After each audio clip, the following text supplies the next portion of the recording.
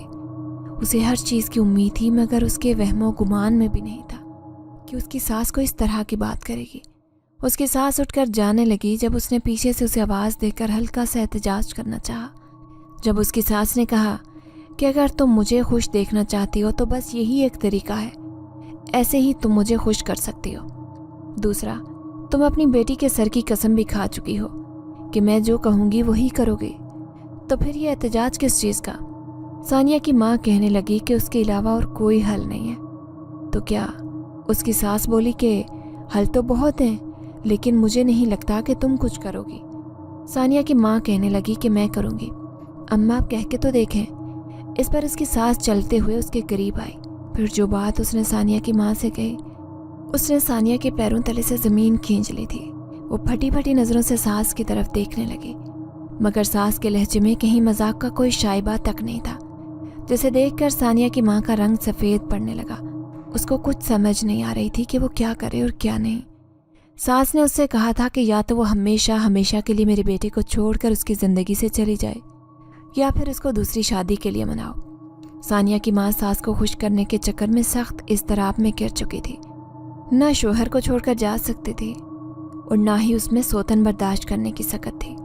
وہ جانتی تھی کہ اس کی ساس بہو بھی کوئی ایسی ہی ڈھونڈ کر لائے گی جو نہ جانے پھر ان ماں بیٹی سے کیسا سلوک کرے. اس نے اگلی ہی رات باتوں ہی باتوں میں اپنے شوہر سے دوسری شادی کا ذکر کیا تھا, جسے سن کر اس کا شوہر حیرت سے اسے دیکھنے لگا. تمہارا دماغ تو نہیں خراب ہو گیا؟ میں اور دوسری شادی؟ سوچنا بھی مت. اچھی بھلی زندگی گزر رہی ہے, چپ چاپ گزارو. مجھے اپنی زندگی میں بھونچال لانے کا کوئی شوق نہیں ہے. اتنا کہہ کر ثانیہ کے باپ نے بات ختم کر دی. اگلی صبح اس نے منون ساری بات اپنی ساس کو بتا دی, جس پر ساس نے کہا کہ تمہارے ہوتے ہوئے وہ کبھی بھی دوسری شادی کے لیے راضی نہیں ہوگا, اس لیے بہتر ہوگا کہ تم اس کی زندگی سے نکل جاؤ. ویسے بھی میرا بیٹا تمہارے ساتھ خوش نہیں ہے. تم نے اسے دیا ہی کیا ہے؟ 7 سالوں میں تم نے ایک اولاد پیدا کی اور وہ بھی بیٹی.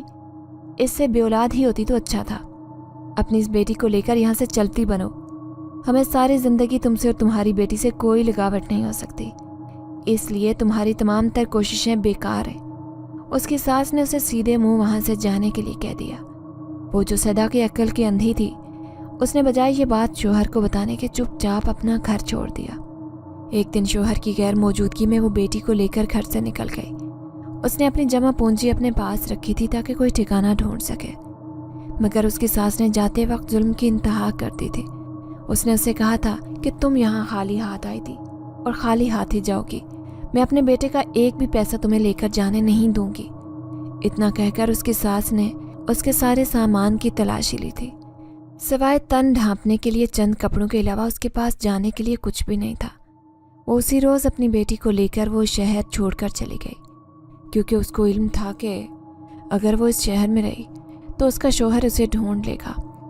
وہ 2 سال تک اپنی بیٹی کو لے کر ایک دارالامان میں رہی. میکے کے نام پر اس کا صرف ایک بھائی تھا. وہ بھائی کے گھر جا کر یوں خود کو جھوٹا ثابت نہیں کرنا چاہتے تھے. اس کے بھائی نے اسے شادی سے پہلے کتنی مرتبہ سمجھایا تھا کہ ایسے شخص سے شادی نہ کرو, یہ بڑے لوگ دلوں کے بہت چھوٹے ہوتے ہیں. لیکن اس وقت اس نے انتہائی غرور سے اپنے بھائی کو کہا تھا کہ وہ سب کے دل میں اپنی جگہ بنا لے گی. اس کا ہونے والا شوہر اس سے بہت محبت کرتا ہے. اب جب بھائی کی باتیں سچ ہو گئی تھی تو وہ بھائی کے سامنے جانے سے بھی شرمندہ تھی. کون سا منہ لے کر جاتی بھائی کے سامنے؟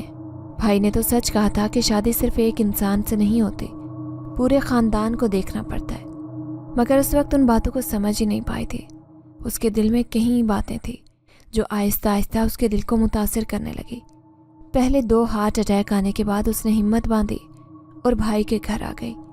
یہاں اسے اپنی زندگی کا لالچ نہیں بلکہ اپنی بیٹی کا مستقبل کھینچ کر لایا تھا۔ وہ جانتی تھی کہ اب وہ نہیں رہے گی، مگر اپنی بیٹی کو وہ یوں رلنے کے لیے نہیں چھوڑ سکتے تھے۔ لیکن جو ہم سوچتے ہیں اکثر ویسا نہیں ہوتا، حقیقت ہماری سوچ کے برعکس ہوتی ہے۔ ثانیہ کی ماں کا انتقال گاڑی میں ہی ہو گیا تھا۔ وہ نہ اپنے سگے بھائی سے مل سکی اور نہ ہی اسے اپنی بچی سونپ سکی تھی۔ گاڑی والوں نے میت کو اڈے پر اتار کر چھوڑ دیا۔ تبھی کسی نے ثانیہ سے باپ کے پتے کے بارے میں پوچھا تو ثانیہ نے باپ کا نام اور فون نمبر بتا دیا۔ اس سے زیادہ وہ اور کچھ نہیں جانتی تھی۔ خیر، اس کے باپ سے رابطہ کیا گیا اور اسے اور اس کی ماں کو اس کے باپ کے گھر پہنچا دیا گیا۔ وہ 2 سال بعد اپنی بیوی کو اس حالت میں دیکھ کر بہت رنجیدہ ہوا، مگر اب اس کا کوئی فائدہ نہیں تھا۔ خیر، بیٹی کو پا کر وہ بہت خوش ہوا تھا، لیکن اس کی ماں اور دوسری بیوی ذرا بھی خوش نہیں تھے۔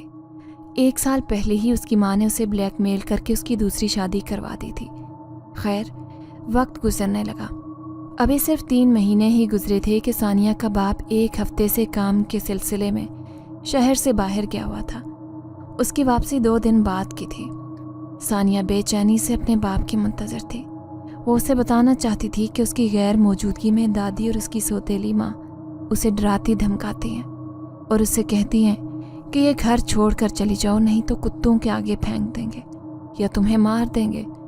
مگر وہ نہیں جانتی تھی کہ اسے اس چیز کا موقع ہی نہیں ملنا کہ وہ اپنے باپ سے کسی بھی طرح کی کوئی شکایت کر سکے، کیونکہ واپسی آتے ہوئے ہی اس کے باپ کی گاڑی کو لٹیروں نے گھیر لیا تھا۔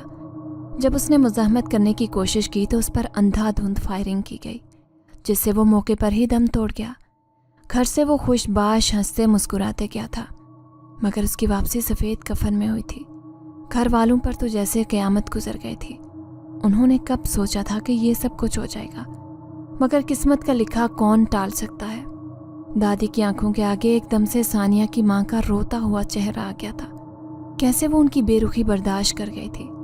شاید اس کو ثانیہ کی ماں کی ہی ہائے لگی تھی۔ جس بیٹے کے لیے اس نے اتنا سب کچھ کیا تھا وہ بچہ ہی نہ رہا تھا۔ اس نے اپنی ساری غلطیوں کا ازالہ ثانیہ کے ذریعے ہی کرنا چاہا۔ اس نے سوچا تھا کہ ثانیہ کو اپنے پاس محبت اور شفقت سے رکھے گی، مگر وہ ایسا صرف سوچ ہی سکی تھی۔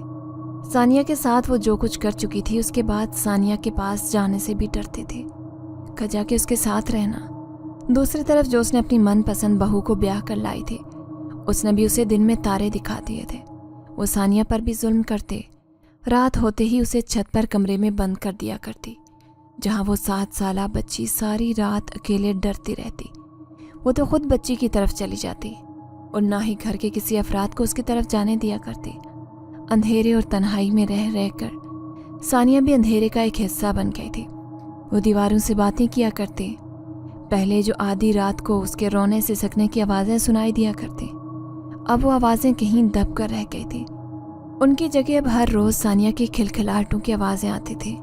اب وہ پورا دن اور پوری رات کمرے میں بند رہتی۔ نہ اس کو کھانے کا ہوش تھا، نہ پینے کا۔ جب بھی اسے کھانا کھانے کو کہا جاتا، اس کی دادی بہو سے چھپ کر اس کے لیے کھانا لے کر جاتی تو وہ کھانے کی طرف دیکھتے بنا اور کہتی کہ میں کھانا کھا چکی ہوں، مجھے اور بھوک نہیں ہے۔ جب کبھی کوئی اس کے کمرے میں جاتا تو وہ عجیب سی نظروں سے اسے گھورتی۔ اس کے چہرے پر سخت بیزاری چھائی رہتی اور آنکھیں لال رنگ کی ہو جاتی، جنہیں دیکھ کر بھی ڈر لگتا تھا۔ پہلے تو سب نے یہی سوچا کہ شاید اس کا ذہنی توازن بگڑ گیا ہے، اسی لیے وہ اس طرح کی حرکات کر رہی ہے۔ اس کا ذہنی توازن بالکل ٹھیک تھا، مگر سب نے جب اس کی حرکات پر غور کیا تو نتیجہ نکلا کہ اس پر کسی آسیب کا سایہ ہو گیا ہے۔ اس بات نے سب کو بے حد پریشان کر دیا تھا۔ وہ ایک آسیب زدہ لڑکی کو اپنے گھر پر نہیں رکھ سکتے تھے، اسی لیے اس کے ماموں کا پتہ معلوم کروایا۔ اس کو اس کے ماموں کے گھر بھجوا دیا گیا، یہ کہہ کر کہ اس کے ماں باپ مر گئے ہیں، اب وہ لاوارث ہے۔ اس کے ماں نے جب اپنی بہن کی موت کی خبر سنی تو اسے بہت دکھ ہوا۔ اس نے کتنا سمجھایا تھا بہن کو، مگر اس وقت اس کی آنکھوں پر محبت کی پٹی بندھے تھے۔ اس کو اور کچھ دکھائی نہیں دے رہا تھا۔ خیر، اس کے ماموں نے اسے کھلے دل سے قبول کیا۔ اس کی ممانی بھی ایک اچھی خاتون تھے، ہاں ذرا اصولوں کی سخت تھی، لیکن وہ تو ہر کوئی ہوتا ہے۔ باقی ثانیہ کو بھی اپنی بیٹی کی طرح ہی وہ چاہتے۔ ان پر بھی جلد اس بات کا ادراک ہو گیا تھا کہ ثانیہ کسی سائے کے زیر اثر ہے۔ انہوں نے کامل سے بات کی اور فوری طور پر ثانیہ کا علاج شروع کروا دیا، لیکن مسئلہ حل ہونے کی بجائے بڑھتا ہی چلا جا رہا تھا۔ جب بھی وہ ثانیہ کو کسی عامل کے پاس لے کر جاتے تو اس کا آسیب راستے میں ہی ثانیہ سے دور ہو جایا کرتا، اور جب وہ واپس آتے تو راستے میں ہی وہ آسیب دوبارہ سے ثانیہ کے ساتھ ہو جاتا۔ گھر پر بھی ایسا ہی ہوتا، جب کسی کو ثانیہ کے علاج کے لیے بلایا جاتا تو اس کا آسیب اس سے دور ہو جاتا، اور جب تک واپس نہیں آتا، جب تک وہ عامل یا دم کرنے والا واپس نہیں جاتا۔ یوں ہی 3-4 سال گزر گئے جب ثانیہ کے ماموں کو ایک پہنچے ہوئے علم والے کے بارے میں پتہ چلا۔ وہ ثانیہ کو لے کر اس کے پاس گئے جہاں اس کا علاج ممکن ہوتا رہا، اور 3 پھیروں کے بعد ہی اس علم والے نے انہیں خوشخبری سنا دی تھی کہ ثانیہ واسیب کے سائے سے پاک ہے، وہ اب ثانیہ کی جان چھوڑ کر جا چکا ہے۔ یہ خبر سن کر سبھی مطمئن تھے۔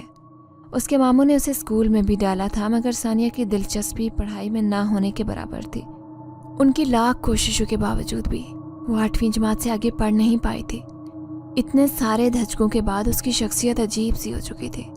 کبھی اسے دیکھ کر لگتا کہ اس سے زیادہ فرما بردار اور کوئی ہے ہی نہیں، اور کبھی یوں لگتا کہ بہت زیادہ ضدی اور خود سر ہو گئی ہے۔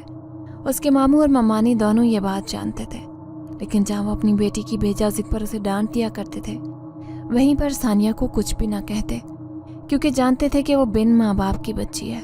اس کو ڈانٹنے کا ان کا دل بھی نہیں کرتا تھا۔ خیر، وقت خیر و عافیت سے گزر گیا۔ اجالا کی شادی کو 2 سال گزر گئے تھے۔ اپنی بیٹی سے پہلے وہ ثانیہ کے فرض سے سبکدوش ہونا چاہتے تھے، مگر ثانیہ ان کی بات مانتی تو نہ۔ ثانیہ تو ہر مرتبہ ہی شادی کے نام پر اکھڑ جایا کرتی۔ اس دن بھی جب اس نے شادی کرنے سے انکار کیا تو اس کی ممانی نے سوچ لیا تھا کہ اب پیار سے کام نہیں چلے گا، ثانیہ کی بھلائی کے لیے انہیں اس پر سختی کرنی پڑے گی۔ خیر، اگلے ہی دن ممانی کے کہنے کے مطابق ان کے گھر مہمانوں کی آمد ہو چکی تھی۔ اجالا کو بھی اس کی ماں نے بلا لیا تھا۔ چائے پانی کے بعد جب ممانی نے اجالا کو ثانیہ کو بلانے بھیجا تو اجالا کچھ ہی دیر میں واپس آ گئی تھی، مگر اس وقت اجالا کے چہرے کے رنگ اڑے دیکھ کر ممانی کو شدت سے کچھ غلط ہونے کا احساس ہوا۔ اس نے اشارے سے ماں کو باہر بلایا اور اس سے کہا کہ اماں، ثانیہ اپنے کمرے میں نہیں ہے۔ یہ کیا کہہ رہی ہو تم اجالا؟ کمرے میں نہیں ہے تو کہاں گئی؟ تم نے واش روم دیکھا ہے؟ وہ یقیناً واش روم میں ہوگی۔ رکو، میں دیکھ کر آتی ہوں، بلکہ میں خود اسے ساتھ لے کر آتی ہوں۔ امی، میں نے دیکھ لیا ہے، بلکہ بہت اچھے سے اس کا پورا کمرہ اور پورا گھر چھان کر آ رہی ہوں، مگر وہ کہیں بھی نہیں ہے۔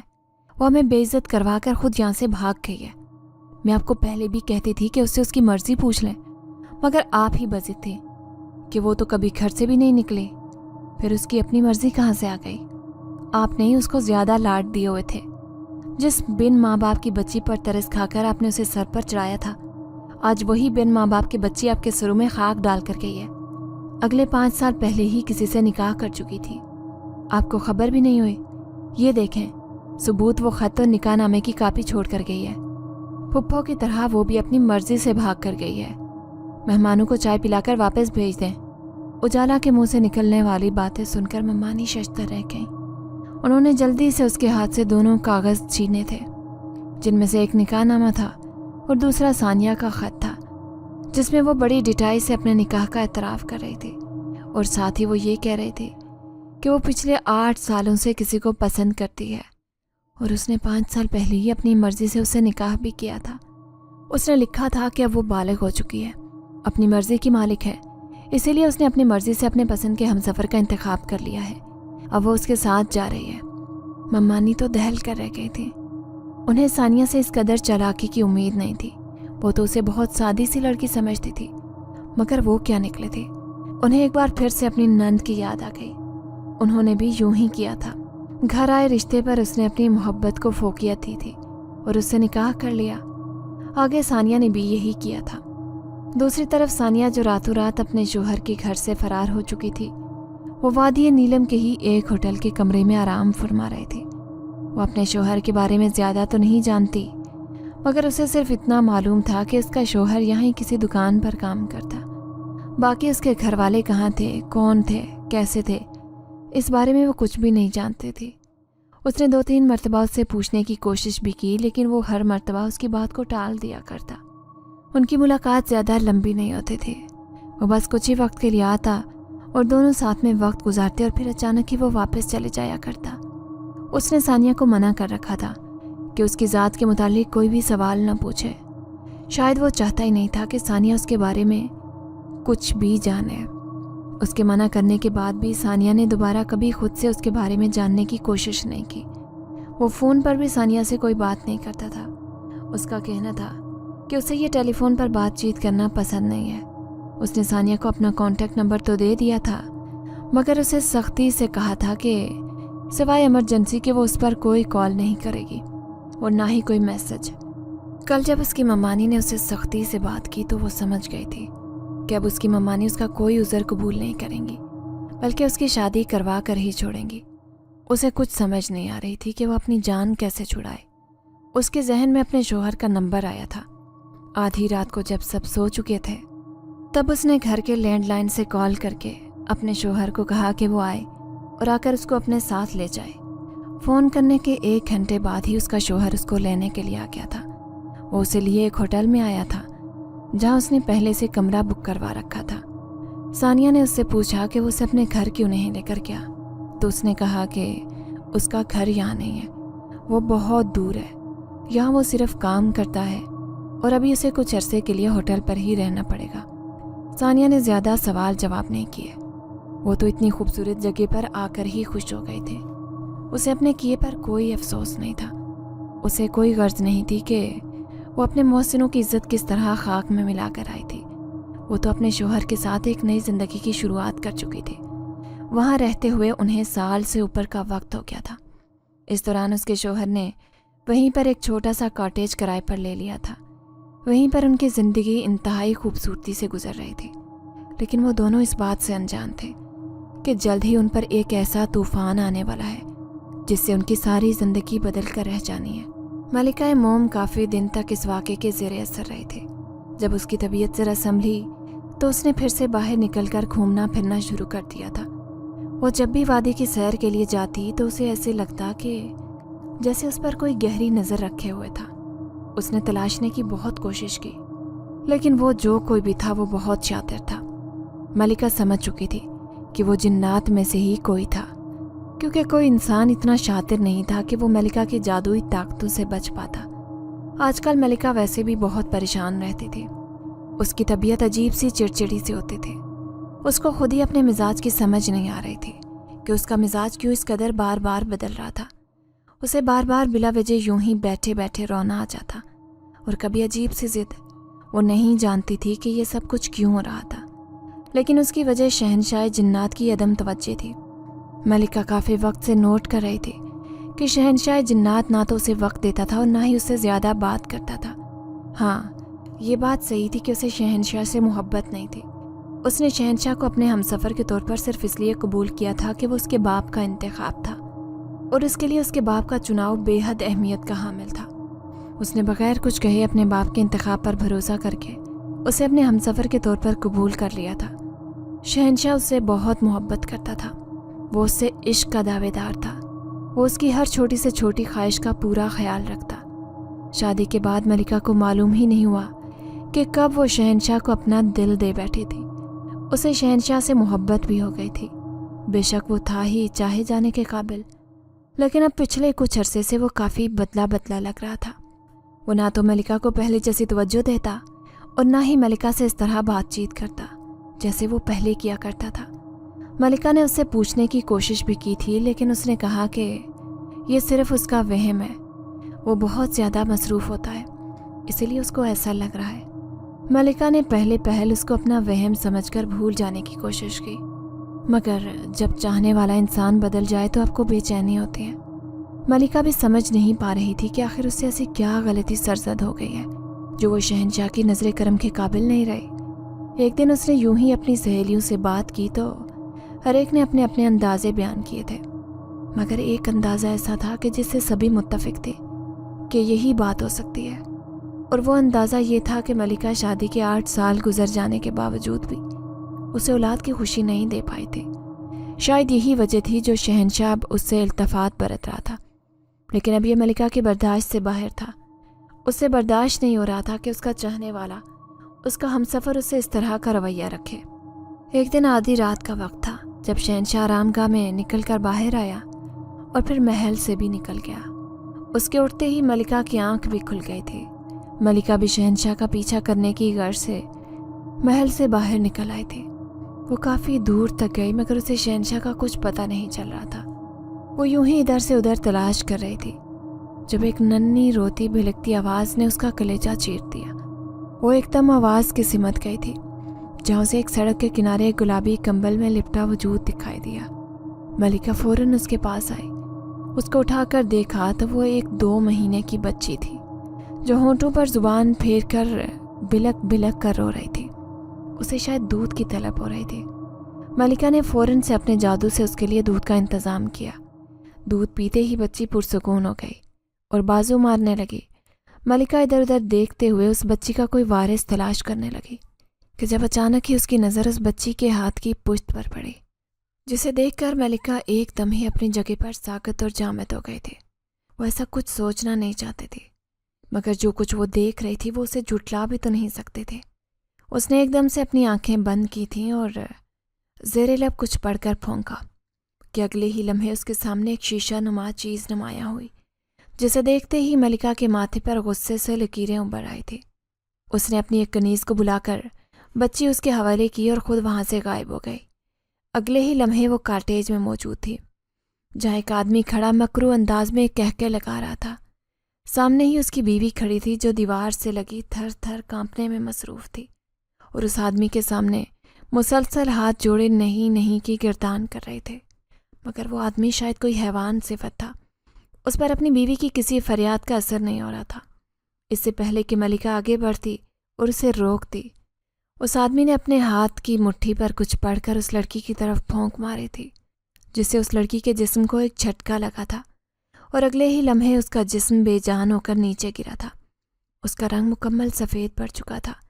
ایسے لگ رہا تھا جیسے کسی نے اس کے جسم سے خون کا آخری قطرہ تک چوس لیا ہو۔ اس کے مرتے ہی وہ آدمی کہکا لگاتے ہوئے پیچھے کو مڑا تھا، مگر جیسے ہی اس کی نظر ملکہ پر پڑی، اس نے وہاں سے بھاگنے کی کوشش کی تھی مگر وہ کامیاب نہیں ہو سکا۔ ملکہ جو کب سے ساکت سارا منظر کھڑی دیکھ رہی تھی، اسے بھاگتے ہی فوراً سے ہوش میں آئی تھی اور جلدی سے اپنے ہاتھ کو اس کی طرف موڑ کر جھٹکا دیا تھا، جس سے اس کے ہاتھ سے ایک چمکتی ہوئی رسی برآمد ہوئی تھی جس نے اسے پوری طرح اپنی لپیٹ میں لے کر جکڑ لیا تھا۔ ملکہ اسے لے کر فوراً سے محل آئی تھی اور سب کو دربار میں جمع ہونے کا کہا، کیونکہ وہ آدمی جس کو وہ قید کر کے لائی تھی وہ آدمی کوئی اور نہیں بلکہ ملکہ کا شوہر اور جنات کا شہنشاہ تھا، اور جس لڑکی کو وہ ابھی مار کر آیا تھا وہ لڑکی کوئی اور نہیں بلکہ ثانیہ تھی۔ جی ہاں، شہنشاہ جنات ہی تھا جو ملکہ کے ساتھ ساتھ ثانیہ کا بھی شوہر تھا۔